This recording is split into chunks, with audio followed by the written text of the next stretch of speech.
বিশ্বনবী বলতেন জুমার দিন শ্রেষ্ঠ দিন, এই দিন আমার উপরে বেশি বেশি দুরূদ পড়ো। ফাইন্না সালাতাকুম মা'রুদাতুন আলাইয়া, কেননা তোমরা যে আমার উপরে দুরূদ পড়ো, আমি মরে যাওয়ার পরে এই দুরূদগুলো কে পাঠিয়েছে তার নাম, তার বাবার নাম সহ ফেরেশতারা আমার কবরে দিয়ে আসে।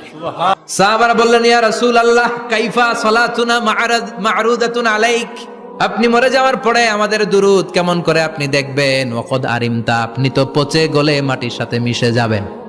বিশ্বনবী বলেন, ইন্নাল্লাহা হাররামা আলাল আরদি আন তাকুলা আজসাদাল আম্বিয়া, নবীদের লাশকে খেয়ে ফেলা, নবীদের লাশকে পচিয়ে ফেলা জমিনের সব মাটির জন্য আল্লাহ হারাম করে দিয়েছে।